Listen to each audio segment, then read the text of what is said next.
Hello everyone, how are you? Ukraine must develop drone systems, and not only airborne ones. One of the challenges facing Ukraine's military industry is the development of a system of drones, including underwater, surface and ground ones. I will convey to you today's important developments, and I'll look into what might be on the map. If you want the war to end, I would appreciate it if you like the video and comment. Don't hold back your support and let's show our stance. Source: Alexei Reznikov, the Minister of Defense of Ukraine, during a briefing at the Ukreinform Media Center on the 4th of November, quote, "The challenge for the Ukrainian military industry is to develop modern technologies such as drones. I mean not only those in the air, but also ones that are underwater, on the water and on land. This is the future of modern wars on Earth. Unfortunately, having such neighbors as ours, we understand all the challenges we will face after winning this war.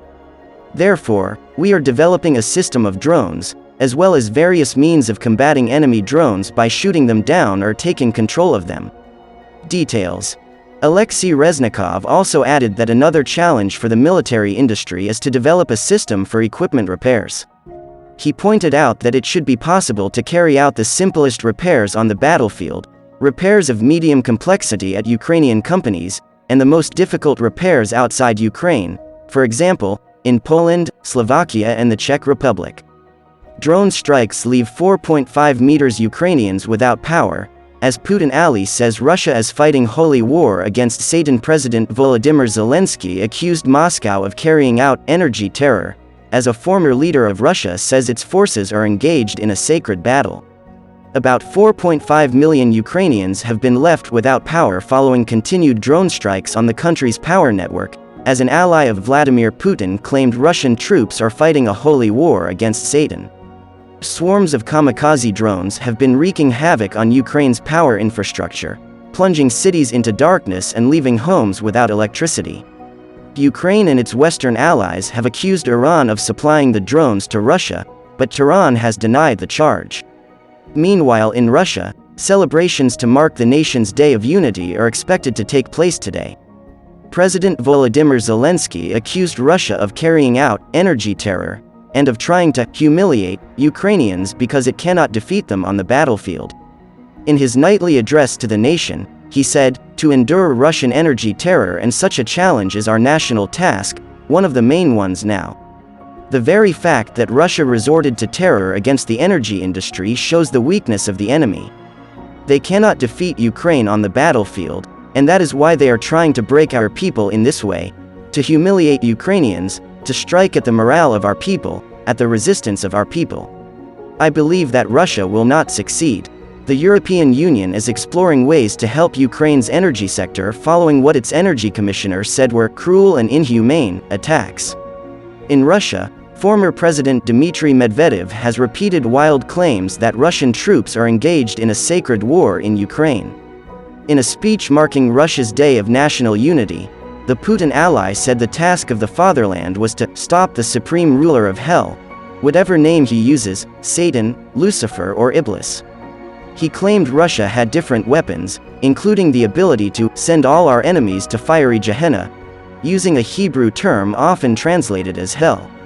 Mr. Medvedev's remarks are a continuation of Moscow's attempt to frame its invasion of Ukraine as a holy war. The rhetoric has often included references to President Putin as the chosen one, while the head of the Russian Orthodox Church has said that fighting in the special military operation washes away all sins. Last month, Russian politician Alexei Pavlov claimed that Kremlin troops need to carry out a desatanization of Ukraine because the Church of Satan had spread across the country. His comments were criticized by the church's high priest, who said the claims were false, and its members are atheists who believe in free will and full responsibility for one's actions, who made up a tiny part of the population. Russia signals retreat from Kherson West Bank, but Kyiv fears trap. A Russian-installed official in southern Ukraine said Moscow will likely pull its troops from the west bank of the Dnipro River in Kherson and urged civilians to leave, possibly signaling a retreat that would be a setback to Russia's war. There was silence from senior officials in Moscow. The Kyiv government and Western military analysts remained cautious, suggesting Russia could be setting a trap for advancing Ukrainian troops. Most likely our units, our soldiers, will leave for the left, eastern bank, Kirill Stremisov, the Russian-installed deputy civilian administrator of the Kherson region, said in an interview on Thursday, the 3rd of November, with Solovyov Live, a pro-Kremlin online media outlet. The area includes Kherson city, capital of the region of the same name, and the only major city Russia has captured intact since its invasion in February. It also includes one side of a dam across the Dnipro which controls the water supply to irrigate Crimea, the peninsula Russia has occupied since 2014. Previously, Russia had denied its forces were planning to withdraw from the area. Everything under control, we are leaving. In lengthy comments on Thursday night on a program organized by RT Television, Stremisov was somewhat more equivocal, saying, "We have to take some very difficult decisions now. Whatever our strategy might be. And some people might be afraid to recognize things. But for me it is very important to try to say at the moment, people, please go over to the East Bank. You will be in a far safer position," Stremisov said. At another point, Stremisov said he hoped that we will not leave Kherson, and if that were to happen, it will be a big blow not only in terms of the image of us all, but a big blow for people who could stay here.